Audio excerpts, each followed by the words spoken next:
कृपा की है।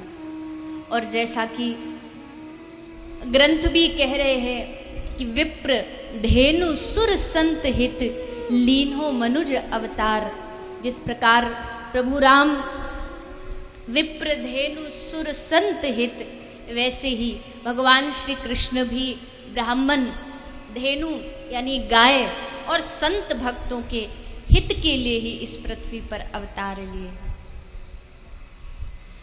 कल भी जैसा कहा गया था कि कृष्ण जन्मोत्सव मनाने का अर्थ है कि श्री ठाकुर जी से प्रेम और उनके साथ साथ उनके प्रिय जो है उनसे भी प्रेम हो। आज के समय में जैसे एक वो चला हुआ है ना 3G 4G, इस पे लोगों का बड़ा जोर रहता है, तो वैसे अपने जीवन में हर एक के जीवन में 3G होना चाहिए। हर एक के जीवन में क्या होना चाहिए? 3G होना चाहिए, 3G पैक होना चाहिए। 3G, जी मतलब जी से गीता, जी फॉर गीता, जी फॉर गौ माता, गीता गौ माता, और जी फॉर गंगा, गंगा यमुना एक ही बात है, जो भी नदियां हैं, ये 3G आपके जीवन में होना चाहिए। 3G तो देखो फिर आपका सिग्नल कैसे पकड़ता है भगवान को। इन 3G में से एक G गायब हुआ नहीं कि आपका सिग्नल कटा नहीं। इसलिए स्पीड बढ़िया चाहिए तो 3G करना पड़ेगा, ये याद रखे। एक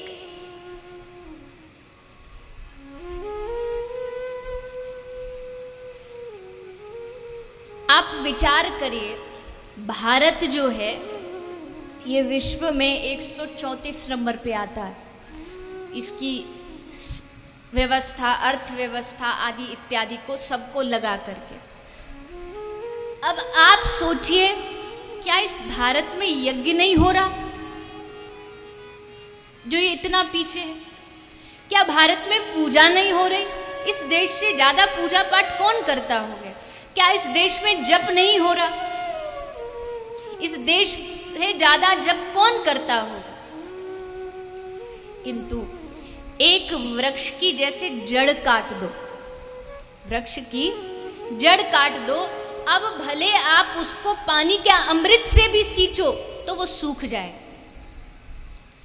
वही भारत की हालत है। भारत में यज्ञ भी, तप भी अमृत के समान जल डाल के सींचा तो जा रहा है, और भारत की जड़ को काट दिया गया है।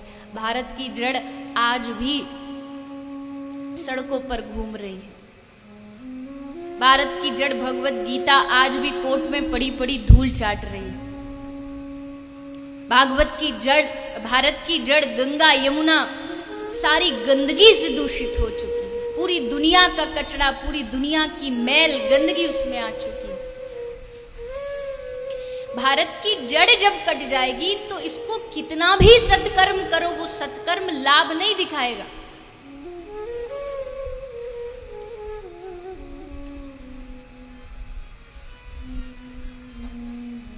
अच्छा, आप सबको कल एक होमवर्क मिला था, किस किसने किया? याद है ना होमवर्क क्या था? आपको कथा से जाके गौशाला जाना था। गौशाला मतलब कोई भी गाय हो, चाहे भले आपके आसपास, उसकी सेवा करनी थी। किस किसने की? पक्का? कुछ तो बेचारे ऐसे आ ही नहीं, बेचारे आज क्या करें, कल की एब्सेंट लग गई होगी।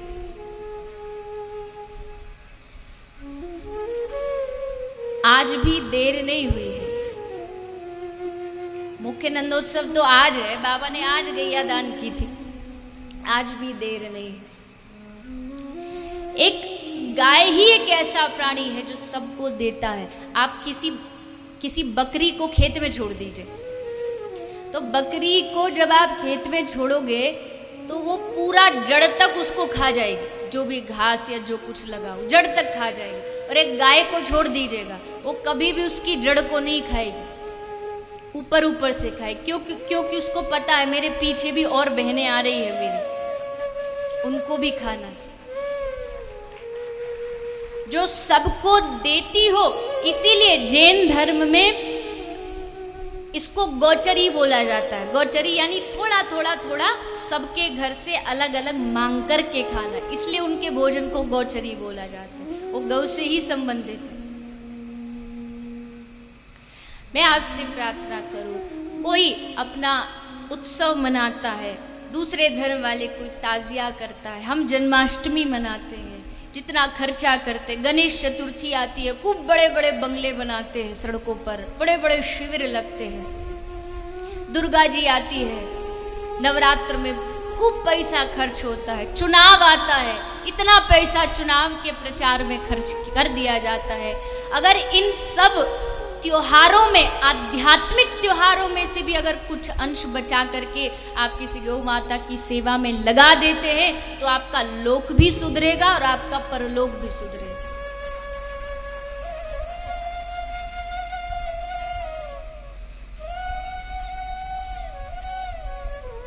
जड़ को बचाना है, क्योंकि भारत में जो भारत की जड़ है वो तो सड़कों पर पॉलिथीन खा रही है। भारत आगे बढ़ेगा कैसे? गौ माता अब देखिए खाती पॉलिथीन, इसलिए तो हो गई हालत अपनी दीन, इसलिए तो कहां पिछड़ गए हम। एक प्रार्थना और आप सभी से यही है, एक सुंदर, इस कथा में पहली बार, प्रथम बार ये प्रयास शुरू किया गया है। देखिए सही बात तो यह है कि असल में समाज में लोगों को पता ही नहीं है कि गौ माता को बीमारियां क्या होती हैं, उस तरफ ध्यान ही नहीं जाता। जितने भी लोग हमारे हॉस्पिटल में आते हैं, एक तो है टीवी पर देख लिया, फोटो वीडियो में देख लिया, उसके बाद जब आते हैं वो हॉस्पिटल में, हर आदमी वहां से कहता हुआ निकलता है, हाँ ऐसी वास्तविक सेवा हमने आज तक कहीं नहीं देखी, और ना आज तक ये भी हमें पता था कि गाय इतनी दुर्दशा में भी है। उसके लिए हमने एक प्रयास शुरू किया। कोटा में प्रथम बार हमारे हॉस्पिटल से एक एम्बुलेंस और कुछ डॉक्टर्स, कंपाउंडर्स की टीम यहाँ कोटा में आई, क्योंकि कोटा में कितनी गाय सड़कों पर घूमती है ये तो पिछले वर्ष ही पता चल गया था। तो यहाँ कथा पंडाल के सामने ही शिविर लगाया गया है, जिसमें सभी हमारे डॉक्टर्स और सभी गौसेवक बैठे हैं। वहाँ कुछ दवाइयाँ भी लाई गई हैं। मान लीजिए किसी की गाय कहीं आपको दिख रही है, बीमार है, तो आपको निःशुल्क दवाई भी दी जाएगी। या फिर कोई गाय आपको दिख रही है कहीं भी कोटा की धरती पर, उसकी ये बीमार है, इसका कहीं जख्म है, तो आप तुरंत फ़ोन करिएगा, फ़ोन नंबर आपको दिया जाएगा, एम्बुलेंस वहाँ जाके गाय को यहाँ लाएगी और छोटी जो उनकी माइनर सर्जरी है, फर्स्ट एड है, वो सब किया जाएगा। ये प्रयास है कि कथा सुनने के साथ साथ आप देखें भी कि गाय की सेवा कैसे होती है और गाय की रक्षा कैसे होती है। आप जब जाएं तो सामने ही है, होते हुए जाएं, पूछते हुए जाएं, परामर्श ले कि ऐसा क्या हम कर सकते हैं जिससे हम गाय की सेवा कर सकें, जिससे हम गौ की रक्षा कर सकें। और मैं उन गोभक्त को भी बहुत बहुत धन्यवाद देती हूँ जिस गोभक्त ने कोटा की कथा के लिए सारी जितनी भी दवाइयाँ हैं निःशुल्क में अपनी सेवा सहयोग प्रदान किया है, उनके द्वारा ये दवाई दी गई है। मैं उनको बहुत बहुत अभिनंदन करती हूँ। नाम गुप्त रखने के लिए कहा है और आप सब तक ये दवाई पहुँचे और आप सब तक गौ माता की रक्षा कैसे की जाए ये बात पहुँचे, यही हमारा प्रयास है। तो आइए एक ही प्रयास हम सब मिलके आज कृष्ण के इस उत्सव में करें। कल भी मैंने कहा था गौशालाओं की हालत भी कहीं ना कहीं, उसमें देखिए मैं तो दोनों ही मानती हूँ, गौशाला को जो चला रहे हैं उनका भी कहीं ना कहीं कमी है, लेकिन कभी कभार आर्थिक तंगी भी ऐसी आ जाती है कि कोई क्या कर सकता है। पर फिर भी गौशाला में सबसे पहली चीज क्या आवश्यकता होनी चाहिए, किसी भी प्रकार का गौ माता को भय ना हो, ये पहली आवश्यकता है। दूसरी आवश्यकता कि 12 महीना सर्दी में सर्दी का ख्याल, गर्मी में गर्मी का ख्याल और वर्षा में पानी का ख्याल, यानी हर मौसम में गायों की सुरक्षा होनी चाहिए। और तीसरा, भोजन व्यवस्था अच्छी होनी चाहिए। गाय को वो भोजन कराइए जो आप स्वयं करते हो। और शायद आपने आज तक कहीं नहीं सुना होगा, हमारे हॉस्पिटल में गायों को मिनरल वाटर यानी आरओ का पानी पिलाया जाता है। वो सिर्फ इसलिए क्योंकि गाय बीमार है और उनको पानी से इन्फेक्शन की बहुत परेशानी होती है, इसलिए पूरा एक आरओ का प्लांट लगा करके गौ माताओं को आरओ का जल, आरओ का पानी पिलाया जाता है, ताकि गाय स्वस्थ रहे, गाय खुश रहे, गाय प्रसन्न रहे। यही हमारा उद्देश्य है। तो ठाकुर जी कह रहे हैं अपनी मैया को, अरे मैया आगे गाय पाछे गाय, इत गाय उत गाय, गोविंद को गायन में बसी वो ही भावे, गावो ममाग्रतः संतु, गावो में संतु पृष्ठतः, गावो में हृदये संतु, गवाम मध्य वसाम में हम। मैं गायों के चारों तरफ गाय हो और मैं बीच में उनके रहूं, ऐसा गो भक्त कामना करता है। हमारे गो भक्त आते हैं हॉस्पिटल में, उनके घर बता रहे थे 6-7 गाय हैं। तो वो 6-7 गाय लोग अपने घर में अलग स्थान रखते हैं बांधने के लिए, पर उन्होंने कोई स्थान नहीं रखा। वो रात को गाय को अपने घर में सुलाते हैं। तो रात को गाय उनके चारपाई के साइड में सोती है और जैसे ही सुबह 4 बजते हैं तो उठ के उनको चाटने लगती है। चलो भैया सुबह हो गई, चलिए उठिए। ऐसा समझदार जीव गौ माता है, उनकी रक्षा हो, यही हमारा प्रयास है। तो आइए इस नंदोत्सव में आप हम सब प्रण लें, कम से कम आपके हृदय में गौ माता के प्रति भाव दया जागे और आप सब जो संकल्प गौ माता को गोद लेते हुए गौ माता को अपने परिवार से जोड़ें। श्री सूत जी द्वारा श्रीमद् भागवत कथा का श्रवण कराया जा रहा है, जो आप हम सब श्रवण पान कर रहे हैं। आइए कथा प्रसंग की ओर बढ़ें और इस कथा प्रसंग में किस प्रकार प्रथम स्कंध में श्री व्यास जी ने भागवत को रचना करते हुए इस भागवत को समस्त समाज को प्रदान किया है। आइए प्रथम स्कंद में श्री व्यास जी ने वंदना की है मंगलाचरण के द्वारा। जन्माद्यस्य यतुन्वयादितरत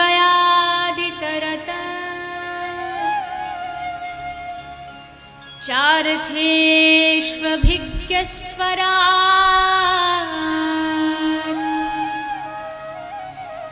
तेने ब्रह्महृदयादिकवये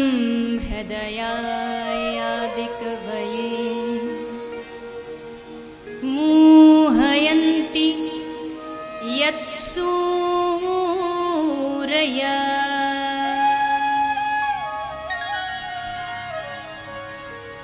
तेजो वारी मृदं यथा विनिमयो यत्र त्रिशर्गो मृषा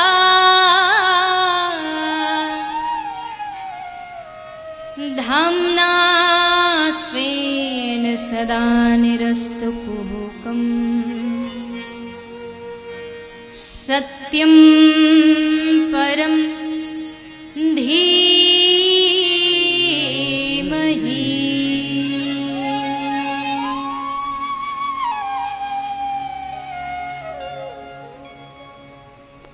सत्य बिना दुनिया चल नहीं सकती। पर लोग कहते हैं महाराज झूठ के बिना काम भी नहीं चलता, बिना झूठ दुनिया कैसे चलेगी, लाभ कैसे होगा, धंधे में तो धंधा ही चौपट हो जाएगा। असत्य झूठ से आपको लाभ तो हो सकता है पर आपका शुभ नहीं हो सकता। गलत कार्य से आपको लाभ होगा पर शुभ नहीं होगा, और सत्य से आपका लाभ हो ना हो पता नहीं पर शुभ जरूर होगा। और जरूरी नहीं, आवश्यकता नहीं कि सभी सफलता अच्छी ही हो। कई बार आपको कुछ लोगों की सफलता दिखाई देती है और आपको पता है वो झूठ की नींव पर खड़ी है, इसकी सफलता असत्य पर खड़ी है। वो आपको लाभ दिख रहा है पर उसका कभी शुभ नहीं हो सकता। वो इस लोक में तो खुश होगा पर उसका परलोक में खुश नहीं हो सकता। इसलिए जीवन में शुभ पर ध्यान दे, लाभ पर न दे, और शुभ होगा तो लाभ अपने आप हो जाएगा। जो चीज दिल गवाही न दे उसको किसी के लिए कभी न करे। सत्य को पकड़ के रखे। सत्य के रास्ते में बाधाएं तो बहुत आती हैं, क्योंकि किसी ने कहा है कि सत्य के रास्ते में बहुत भीड़ नहीं होती है, क्योंकि यहाँ चलने वाले बहुत कम लोग हैं। उनको पता है कि जो भी इस सच्चे रास्ते पर चलेगा, जो भी इस सत्य के रास्ते पर चलेगा, बहुत ठोकरें आएंगी, बहुत मुसीबतें आएंगी, किंतु वो सत्य को यानी भगवान को पकड़े रहते हैं। और इसका साक्षात उदाहरण है भक्तिमती दर्द दीवानी मीराबाई, जिसने सत्य के यानी प्रभु के चरणों को पकड़े रखा। भले कितने भी रुकावटें आई पर भगवान के चरणों को कभी छोड़ा नहीं। मीरा का जीवन भी बड़ा अद्भुत है। और ये ध्यान रखिए, भक्त का जीवन कोई कहानी नहीं होती। जैसे भगवान शाश्वत हैं, अमर हैं, वैसे भक्त भी अमर है। और जैसे भगवान की कथा सुनने से भक्ति मिलती, वैसे भक्त की कथा सुनने से भी भक्ति मिलती। मीराबाई, मीरा इस समाज में नया युग लाई। भक्ति कहीं दब गई थी, भक्ति कहीं बैठ गई थी, पर मीरा ने उसे उठाया। मीरा ने उसे नर्तन नृत्य सिखाया। मीरा ने उस भक्ति को गाना सिखाया। समाज में एक नई क्रांति मीराबाई लेकर के आई, केवल भगवान नाम के सहारे। और वो तो ये भी कहती है, राणा जी माने या बदनामी लागे मीठी। वो परेशान नहीं है, वो तो उल्टा कह रही है, मैं बड़ी खुश हूं इस बदनामी को पा करके। ये बदनामी मुझे बड़ी मीठी लगती। सर्प आया दंशन करने, राणा ने भेजा है। मीरा चुपचाप बैठी है, सामने सर्प बैठा है। तो दासी ने कहा, अरे मीराबाई, क्या आपको डर नहीं लगता? मीरा कहती है, मुझे शरीर का कोई मोह नहीं है, और मोह हो भी तो क्यों हो, ये तो उल्टे प्राण मेरे कृष्ण मिलन में बाधक बन रहे हैं। मैं तो इन प्राणों को छोड़ करके उससे मिलना चाहती हूँ। ये प्राण तो उल्टे बाधक है मेरे उस मिलन में। आत्मा तो विकल है गोपाल से आत्मसत होने को, पर ये शरीर है जो छोड़ता ही नहीं। ये शरीर चला जाए तो मेरा कब का मिलन गिरधर से हो जाए। मुझे कोई डर नहीं है, मुझे कोई भय नहीं। यह है मीरा का विश्वास।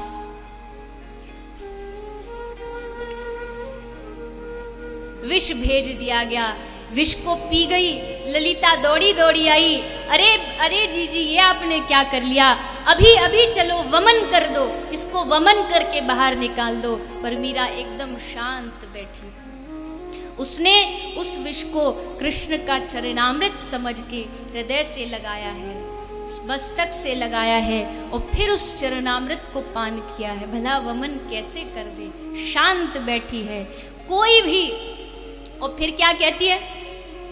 फिर कहती है, राणा जी ने कहजो पाछा जहर मुख लाए। राणा जी को कह रही है, राणा जी को कहिएगा दोबारा और भेज दे। बड़ा स्वादिष्ट है, बड़ा आनंद आया इस विष को पीने में, प्रभु के इस प्रसाद को पीने में। ये है भक्त का विश्वास। लोग कहते हैं कि ये बनी बनाई घटना है, कहानी बना दी लोगों ने, मीरा मिल गई, कृष्ण में समा गई, ऐसा हो नहीं सकता। पर बस एक बात बता दीजिए कि जो मीरा बचपन से रोम रोम में अपने कृष्ण को बसा सकती है, अगर कृष्ण ने उसको अपने में बसा लिया तो कौन सी बड़ी बात है। ये झूठ कैसे हो सकता है? उसने भी तो कृष्ण को रोम रोम में बसाया था।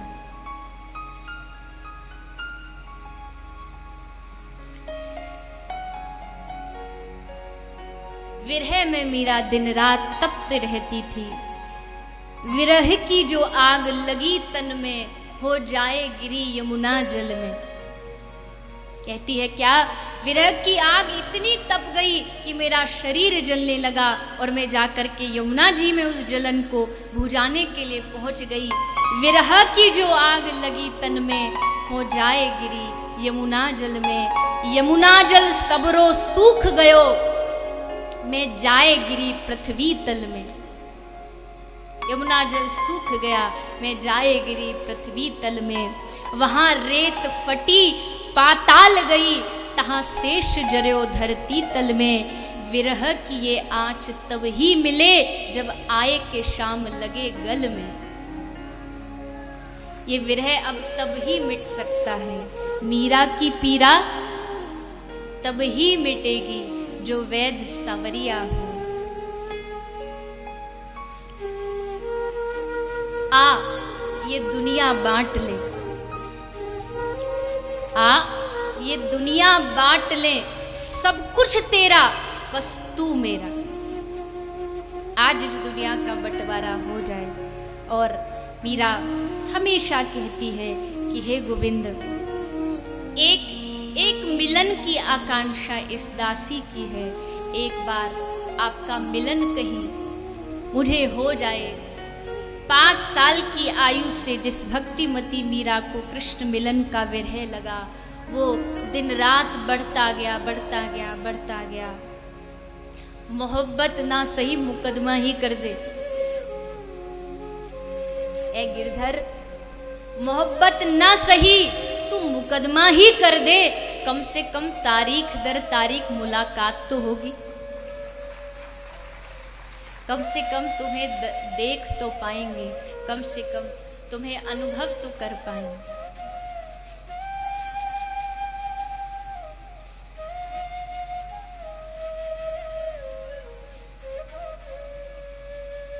दुनिया ने खूब रोका, पर एक बात ध्यान रखिएगा, आप अगर किसी की भक्ति में साधक नहीं बन सकते ना, तो कभी बाधक मत बनना। भक्त तुमसे कुछ नहीं कहेगा, लेकिन उस भक्त का जो भक्त वत्सल बैठा है, वो कभी इस पाप को क्षमा नहीं कर सकता। मीरा जब से ये राजस्थान छोड़ के गई, पूरा चित्तौड़ नष्ट हो गया। मीरा भाग्य अपने साथ ले गई। भक्त जहां से जाता है, पूरी अपने भाग्य को वहां से साथ ले जाता है। और ये तो दुनिया की रीत है। मोहब्बत वालों को आज तक दुनिया ने कभी जीने ना दिया। इसलिए शायर कह रहा है, जब मेरी हकीकत जा जा कर उनको जो सुनाई लोगों ने, कुछ सच ही कहा, कुछ झूठ कहा, कुछ सच ही कहा, कुछ झूठ कहा, कुछ बात बनाई लोगों ने, कुछ सच ही कहा, कुछ झूठ कहा, कुछ बात बनाई लोगों ने।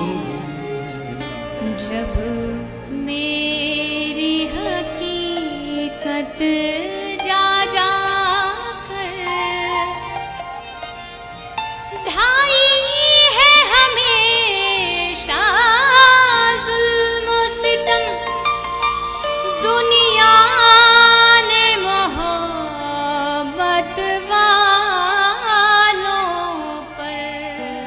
ढाई है हमेशा जुल्म सितम, दुनिया ने मोहब्बत वालों और पर। दो दिल को कभी मिलने ना दिया, दो दिल को कभी मिलने न दिया, दो दिल को कभी मिलने ना दिया, को कभी मिलने न दिया। दीवार उठाई लोगों ने जब मेरी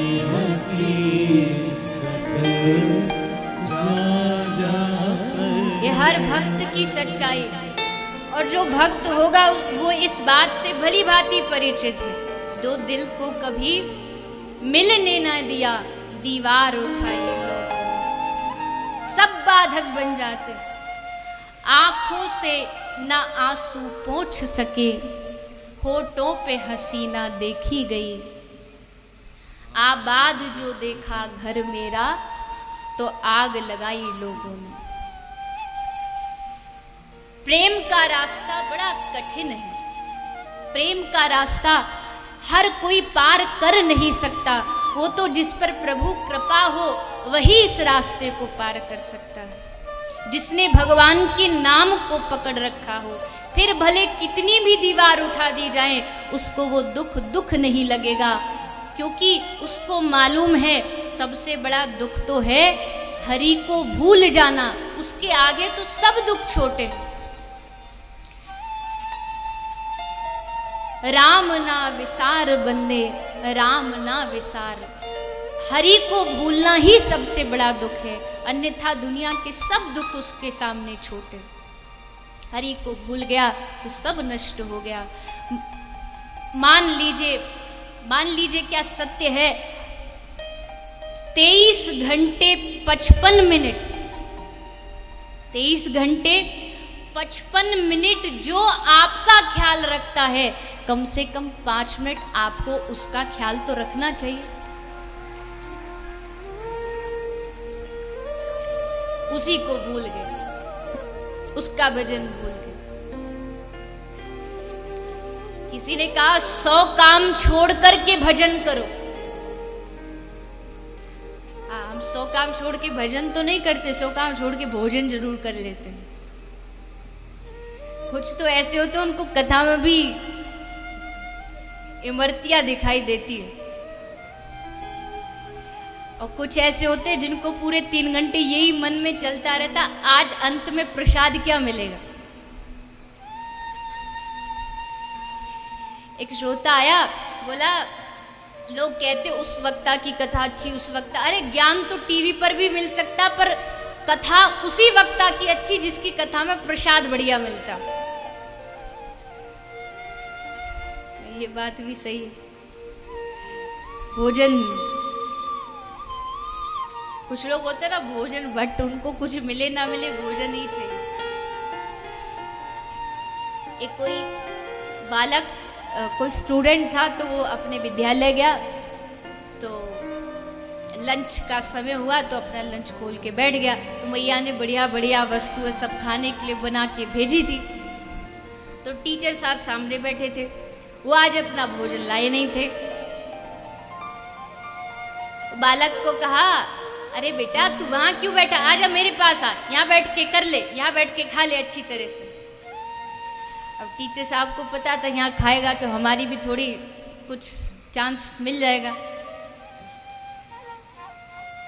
तो वो बेचारा बालक आया, उसने लंच खोला और टीचर साहब ने थोड़ा खाया, फिर और खाया। अब इतना स्वादिष्ट लगा कि उस बेचारे बालक को चखने नहीं दिया, पूरा लंच साफ। अब लंच साहब पर अब बालक को क्या बोले, तो बालक को बोले देख बेटा घर जाके अपनी मम्मी को मत बताना कि टीचर जी खा गए थे, बोल देना कि माँ मैंने खा लिया था। अब बालक को लगा ऐसा करूँगा तो मैया घर जाके खाना नहीं देगी, वो तो समझेगी इसने खा लिया, मैं तो भूखा रह जाऊंगा। तो बोला हाँ हाँ सर जी हम बोल देंगे अपनी मम्मी को, ये नहीं बोलेंगे कि हमने खा लिया, हम बोलेंगे मम्मी आज एक डॉगी हमारा सारा टिफिन साफ करेगा।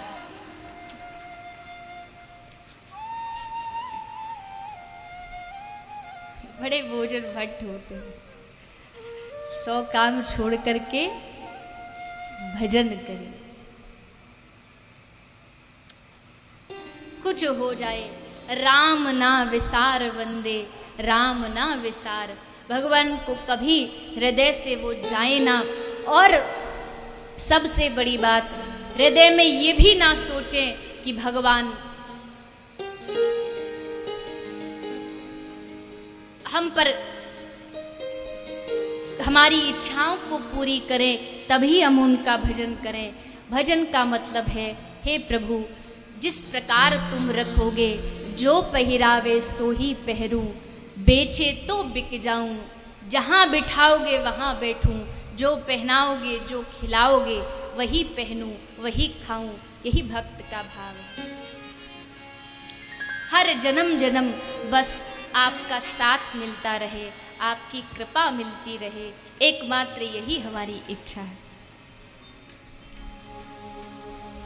कहती है मीरा हे प्रभु ये मत समझना कि इस जन्म में अगर प्राण निकल गए तो हम आपका पीछा छोड़ देंगे, आपका पीछा कभी नहीं छोड़ने वाले।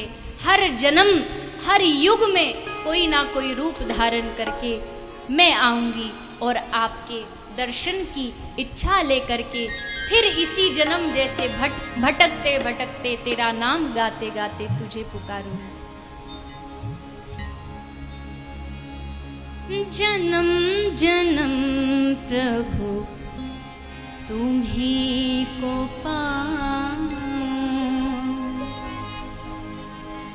जन्म जन्म प्रभु तुम्ही को पाऊं, है श्वास में तू मेरे समाया, तेरे सिवाय इस दुखी हृदय को, तेरे सिवाय इस दुखी हृदय को, हे नाथ अब और कुछ न भाए, जन्म जन्म प्रभु तुम्ही को पाऊं,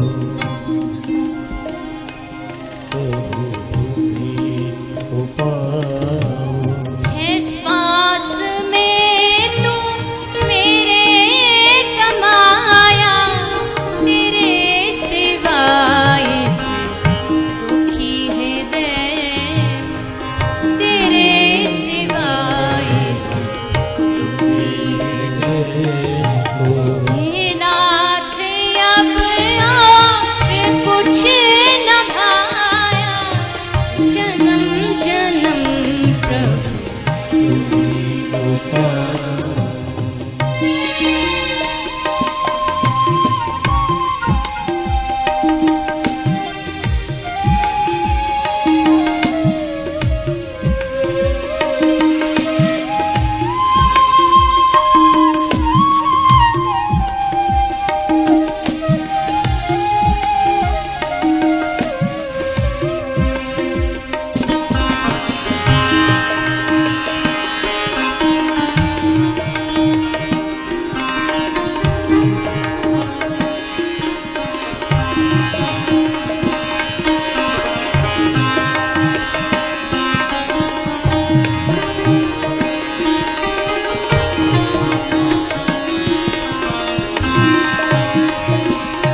प्रभु तुम्हीं को ध्याऊं, जन्म जन्म प्रभु तुम्हीं को पाऊं।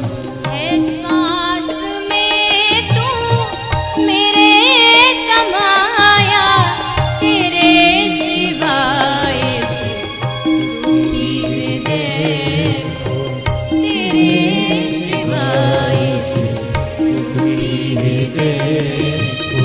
हे नाथ अब आगे कुछ न भाया, जन्म जन्म प्रभु तुम्हीं को चाहूं, जन्म जन्म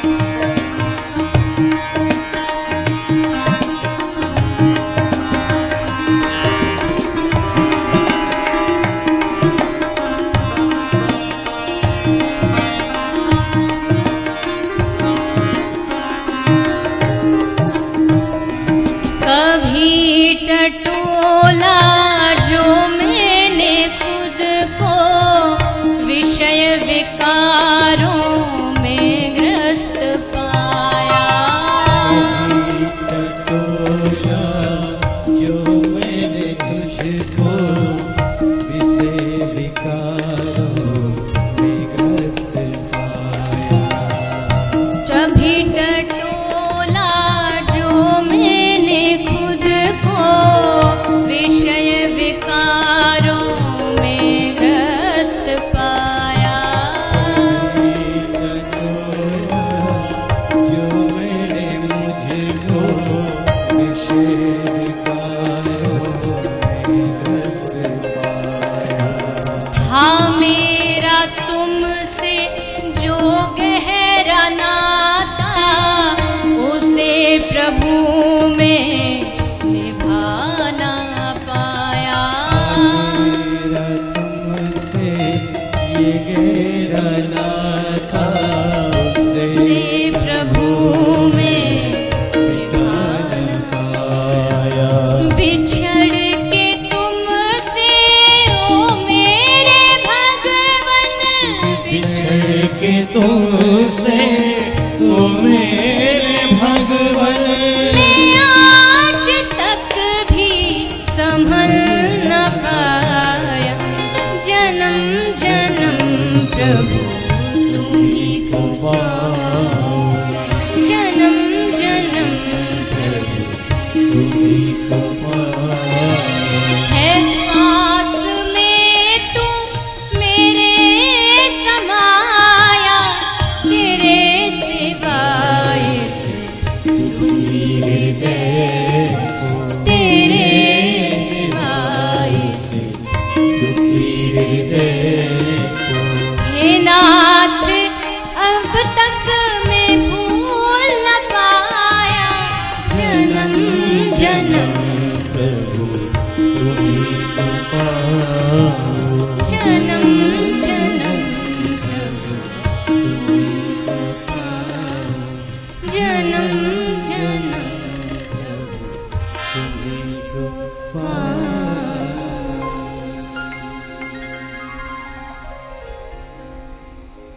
था मेरा तुमसे जो गहरा नाता, उसे प्रभु मैं निभा ना पाया। उस संबंध को मैं निभा नहीं पाया। उस हरि के, उस भगवान के संबंध को सदा सर्वदा अपने हृदय में विराजमान करके रखिए कि जिसने हमें जीवन दिया, जिसने सर्वस्व दिया, उसके प्रति हमारा क्या दायित्व है, उनको याद करने का हमारा क्या कर्तव्य है। तो भगवान की इस दिव्य भागवत की कथा में सूत जी ने 88,000 ऋषियों को धर्म अर्थ काम मोक्ष के बारे में बताया। किस प्रकार श्री सुखदेव जी का प्रागट्य और सुखदेव जी को श्री व्यास जी के द्वारा भागवत के श्लोकों का अध्ययन, वो भागवत जो नारद जी ने ब्रह्मा जी से ली है, ब्रह्मा जी को नारायण भगवान ने प्रदान की है, वही चतुश्लोक की भागवत नारद जी ने व्यास जी को प्रदान की और व्यास जी ने वही भागवत अपने पुत्र श्री सुखदेव गोस्वामी को प्रदान की। और श्री सुखदेव जी ने वही कथा राजा परीक्षित को सुनाई है। उसी राजा परीक्षित की कथा को सूत जी सुना रहे हैं। यदा मृगे कौरव संजयानाम वीरेश्वथो वीर गतिम गतेषु व्रकोदरा विद्ध गदाभिमर्शः भगनो रुदंडे धृतराष्ट्रपुत्रे।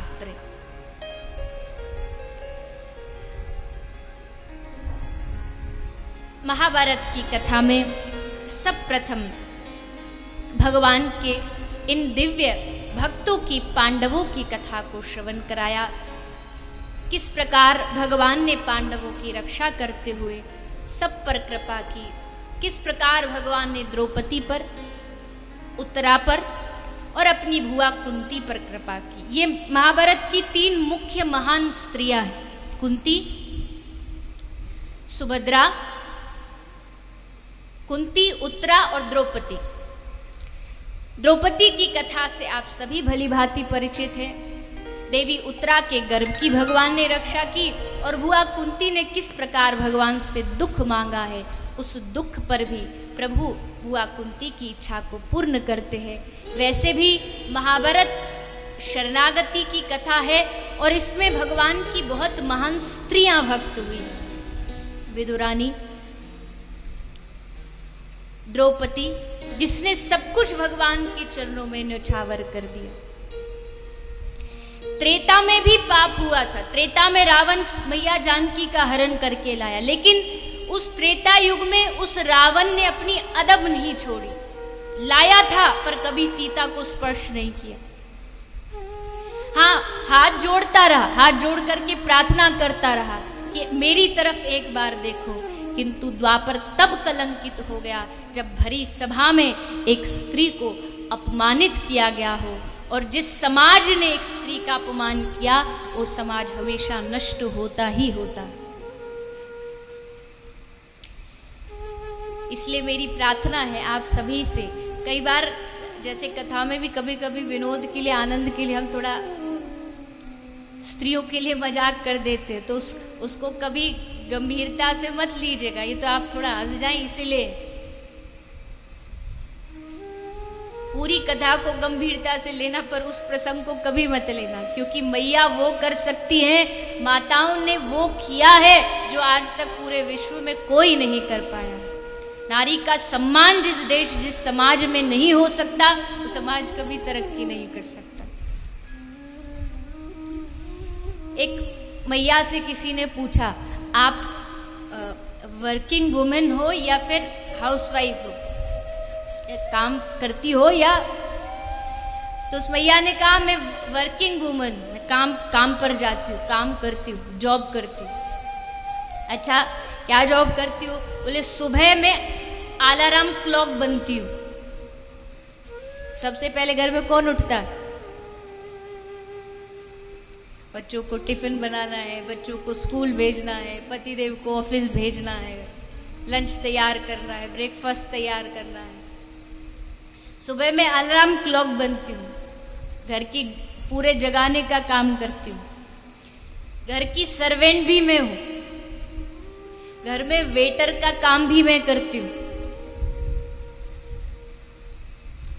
घर की सिक्योरिटी का काम भी मैं ही करती हूँ।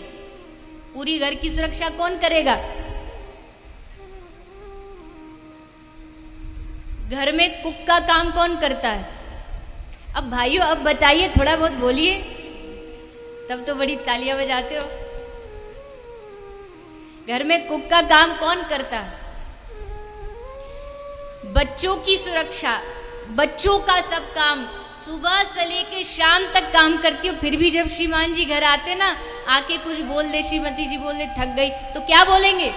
सारा दिन क्या किया बैठे बैठे? भैया सच्चाई है या नहीं है तो एक बार ताली बजाओ। हाँ, सहमति मिल गई। आपकी संडे की छुट्टी, नेशनल हॉलीडेज आते हैं, 15 अगस्त की, 26 जनवरी, जन्माष्टमी, ये वो, माताओं को कौन से दिन की छुट्टी मिलती है? और उल्टा छुट्टी वाले दिन उनका काम उल्टा डबल होता है, क्योंकि श्रीमान जी वहीं बैठे बैठे ऑर्डर देंगे, अब ये लाइए, अब वो लाइए।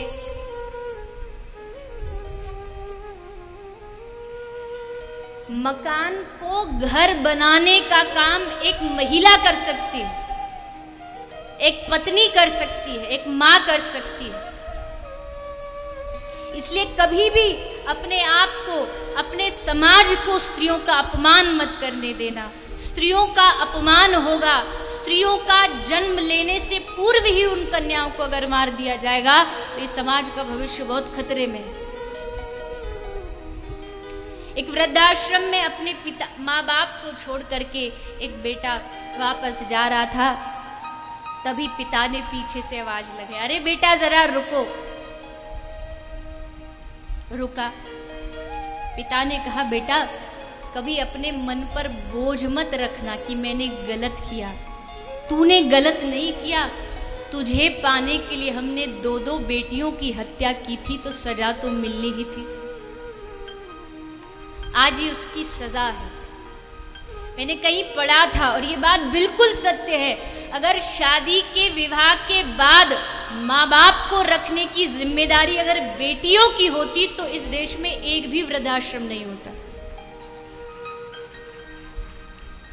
वो हर समय पुत्री पवित्र किए कुल दो, दोनों कुलों को पवित्र करती है। भले रहेगी ससुराल में, पर उसका जो मन है वो हमेशा मायके में रहेगा। माँ कैसी होगी, पिताजी कैसे होंगे, कैसे चल रहा होगा, और जरा सा कष्ट आए तो फिर रुक नहीं सकते। आप आशीर्वाद देते ना, पुत्र देवो भव, ये भव वो भव, अब आशीर्वाद दीजिए, पुत्री देवो भव।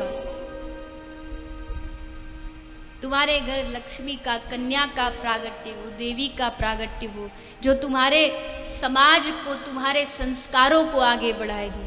तुम्हारा पुत्र तुम्हारी संपत्ति का वारिश होता है, पर तुम्हारी कन्या तुम्हारी संस्कारों की वारिश होती है, वो संस्कारों को संभाल के रखती है। विनोबा भावे जी एक कॉलेज में प्रवचन देने गए, कुछ अपना भाषण उपदेश दिया, तो वहां कुछ कन्याएं बैठी हुई थी। वो आई, आकर के उन्होंने पूछा कि हमेशा देखा जाता है कि अच्छा वर पाने के लिए कन्या ही व्रत रखती है। अच्छा वर मिले, ये संतोषी व्रत, फलाना व्रत, ये व्रत, अच्छा वर पाने के लिए कन्या ही व्रत रखती है, लड़के क्यों नहीं रखते? तो विनोबा भावे जी बड़ी जोर से हंसे। कन्या का प्रश्न था, और हंस के बोले, अरे बेटी, वो व्रत इसलिए नहीं रखते, कन्याओं को व्रत इसलिए रखना पड़ता है, भगवान से प्रार्थना करती कोई बढ़िया सद्बुद्धि वाला मिल जाए।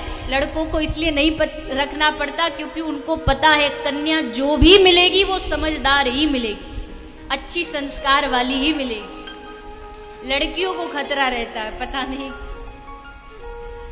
विनोबा भावे ने हंसते हुए बड़ा सुंदर उत्तर दिया, माताएं जीवन का निर्माण करती हैं, इसलिए कुछ भी हो जाए घर में, समाज में कभी स्त्रियों का अपमान मत करना। लोग मदरा के लिए पत्नियों को मारते हैं, कन्याओं की गर्भ में हत्या कर देते हैं। भगवान ने स्वयं गीता में कहा है, भगवत गीता में भगवान ने अपने आप को स्त्रियों में 7 रूपों में बताया। भगवान ही सप्त रूप, कीर्ति के रूप में, धृति, क्षमा इत्यादि 7 रूपों में भगवान अपने आप को स्त्रियों का स्वरूप बता रहे हैं।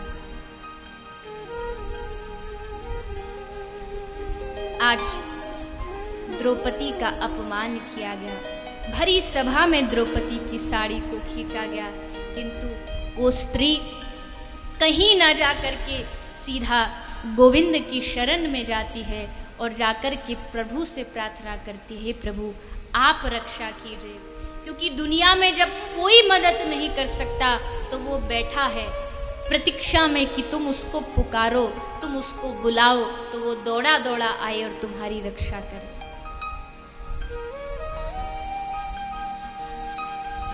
शरणागति बड़ा ही सरल भजन है। भगवान को पाने का सबसे आसान तरीका शरणागति है, जिसको एक मार्जरी यानी बिल्ली के द्वारा उपमान दिया गया है। एक बिल्ली अपने बालक को दांत से दबा लेती है। आपने देखा होगा जब बिल्ली चलती है तो वो अपने मुख में अपने शावक को, बालक को मुख में दबा के चलती है। वही बिल्ली जब अपने दांतों से अपने शिकार को पकड़ती है तो एक क्षण में मार देती है, पर वही बिल्ली जब अपने बालक को पकड़ती है तो उसकी रक्षा कर देती है। क्यों? क्योंकि उसका बालक उसके प्रति शरणागत है। वैसे जिसने अपने आप को प्रभु के चरणों में शरणागत कर दिया, तो जैसे वो बिल्ली अपने शावक की रक्षा करती है, भक्त अपने भगवान की रक्षा करते हैं। एक बालक जैसे माँ को समर्पित हो जाता है। जब छोटा कोई बालक हो, वो रात को सोया हो, तो उसको ठंड कब लग रही है, गर्मी कब लग रही है, कब उसे कंबल उड़ाना है और कब उसे भूख लग रही है, ये ध्यान कौन रखता है? उसकी माँ रखती है। क्यों? क्योंकि उसको पता है ये मेरे भरोसे, मैं इसकी रक्षा करूंगी तो ही इसकी रक्षा हो। पिता तो आराम से, बालक जरा रोए तो कानों में दर्द होता है और फिर कहता है उठ और इसको संभाल, चुप कर इसको, मानो इसी का बेटा है, तुम तो बस इसकी शादी में साफा लगा के बस समधी जी बनने के लिए पैदा हुए, संभाल इसको। तुम्हारा भी बेटा, खुद उठो संभालो। पर फिर भी मां रक्षा करती है। क्यों? क्योंकि उसको पता है ये मेरे शरणागत है, मेरा दायित्व है उसको संभालना। और फिर जब वो बालक बड़ा हो जाए तब फिर वो माँ तो उसकी रक्षा करती है, लेकिन बालक उसकी शरणागति से बाहर हो जाता है। अब वो खुद खाता है, खुद पीता है, खुद सब करता है। अब सब भार उस बालक के ऊपर है। वैसे ही जब तक अपने पाप पुण्यों का भार ठाकुर के ऊपर छोड़ के चलोगे, वो तुम्हारी सर्दी गर्मी सबका, भूख का, प्यास का ध्यान रखेगा। जब शरणागति हटी, तुम भगवान से दूर हो जाओ। इसलिए अपने आप को उनके चरणों में सौंप दीजिए, वो अवश्य कृपा करेंगे। उनका नाम ही कृपा सागर है। कहते हैं कोई हुस्न पर नाज करता है, कोई दौलत पर नाज करता है, हम तो गुनहगार हैं ए कन्हैया, हम तेरी रहमतों पर नाज करते हैं। जाकी कृपा लवलेश ते, जिसकी कृपा से अंधा देखने लगे, लंगड़ा चलने लगे, उसकी कृपा, उसके चरणों को पकड़ लो विश्वास के साथ। जाऊं कहां तजी चरण तिहारे, आपके चरणों को छोड़ के मैं कहां जाऊं। अंगद को कितना विश्वास होगा अपने इष्ट के चरणों पर कि बीच सभा में जाके पैर गाड़ दिया, हिम्मत है तो उठा के दिखा।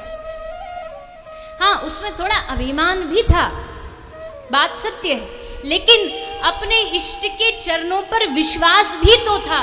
उसको पता था कि मेरे इष्ट के चरणों पर जो मेरा विश्वास है वो इतना दृढ़ है, जैसे एक ताश के पत्ते का महल बनाओ तो हवा के झोंके से टूट जाएगा, पर वही बड़ा मकान बनाओ जिसकी नींव मजबूत हो, बड़े से बड़ा आंधी तूफान उसे हिला नहीं सकता।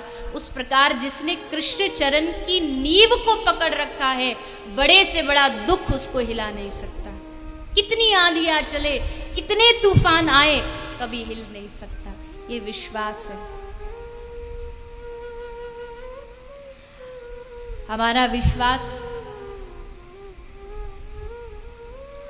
उंगलियां होंगी 5 और इसमें 10-10 अंगूठियां पहन के रखेंगे, ये हमारा विश्वास है। ये इस राशि की, ये इसकी, ये फलाने उसकी, ये 2 दिन बुखार नहीं होता कि गंडा ताबीज शुरू हो जाए, ये हमारा विश्वास है। मुझे एक बात बताइए, जो आदमी छींक से डर जाता हो वो क्या खाक भजन करेगा, वो क्या भगवान को पाएगा? जिसको इतना तक विश्वास नहीं हो अपने भगवान पर, वो भगवान को कैसे पा सकता है?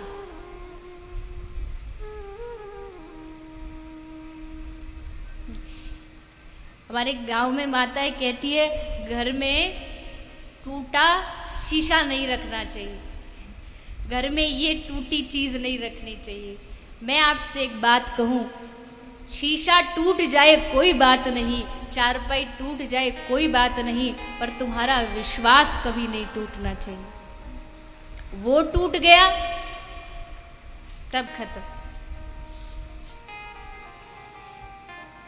उस पर विश्वास रखिए, अंधविश्वासों में ना उलझिए।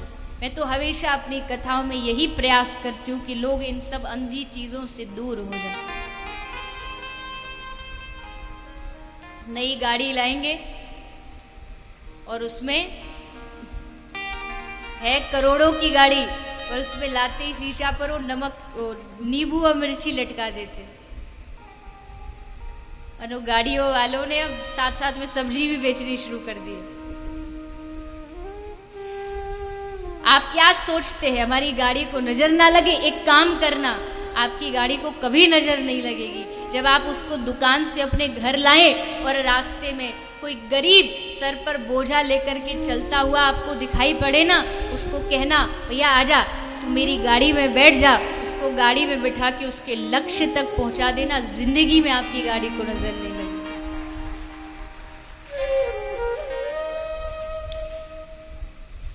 एक कतरा ही सही, पर हे प्रभु मुझे ऐसी नियत दे कि मैं किसी को प्यासा देखूं तो खुद पानी बन जाऊं।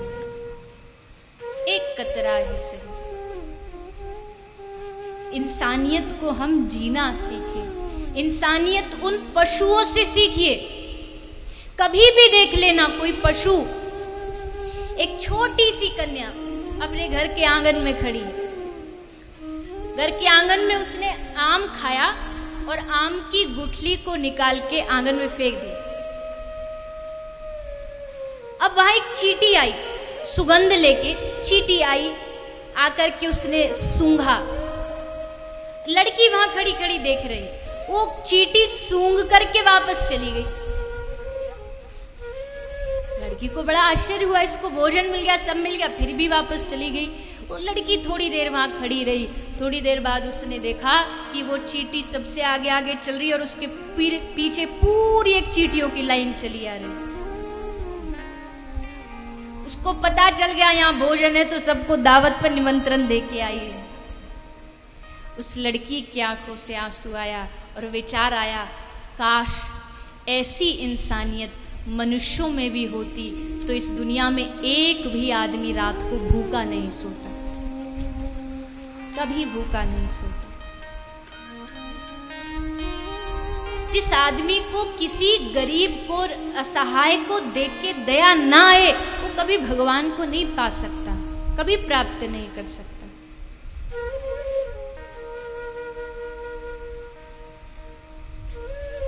कभी समय निकाल करके कुछ उन गरीबों को भी देखा करो, कभी उनकी रक्षा के लिए थोड़ा सा हाथ बढ़ाया करो। एक प्यासा किसी के द्वार पर जाकर के आवाज लगाता है, अरे भैया बहुत प्यास लगी है, कोई थोड़ा जल देगा, पानी देगा। एक आदमी काम में व्यस्त है, बोले जाओ यहां से चले जाओ। उसने फिर कहा, भैया बहुत प्यास लगी है, थोड़ा जल पिला दो। उसने कहा जाओ, मैं काम में व्यस्त हूं, घर में कोई आदमी नहीं है। कई बार कहा और उसने कई बार यही उत्तर दिया, घर में कोई नहीं है, कोई आदमी नहीं है, बाद में आना। तब उसने हंसते हुए कहा, साहब कोई बात नहीं, 5 मिनट के लिए आप ही आदमी बन जाइए। आदमी ही आदमी का दुश्मन बन रहा है। प्रार्थना करो, कृपया सगुन अपसगुन इन बातों को भूल जाइए। तुम दूसरों को अच्छा कीजिए, तुम दूसरों की सेवा भलाई कीजिए, फिर दुनिया में कोई आपका कुछ नहीं बिगाड़ने वाला है। बस उसका नाम साथ रखिए और अपने कर्मों को अच्छा रखिए। शरणागति का भाव। मीरा भी अंगूठियां पहनती थी, पर राशि की नहीं। मीरा कहती है, मंदिर माथे परनी मीरा, राजमहल थी छूटी रे, कृष्ण नामनी पहरी नथनी और माधवनी अंगूठी रे। वो अपने ठाकुर की राशि की पहनती है, उसको कोई भय नहीं है, भक्त को कोई डर नहीं होता है, भक्त को कोई डर नहीं है। और एक बात, मीरा की भक्ति से बस एक चीज सीख लीजिएगा, आपका जीवन बेड़ा पार हो जाएगा। और आपको तो माननी चाहिए, राजस्थान वाले हो तो अपनी मीराबाई को कैसे भुला सकते हो। एक बात ध्यान रख लीजिएगा, मीरा हमेशा कहती थी, मेरी भक्ति ये भी नहीं कहती कि मैं उसको याद करूं तो वो भी मुझे याद करे।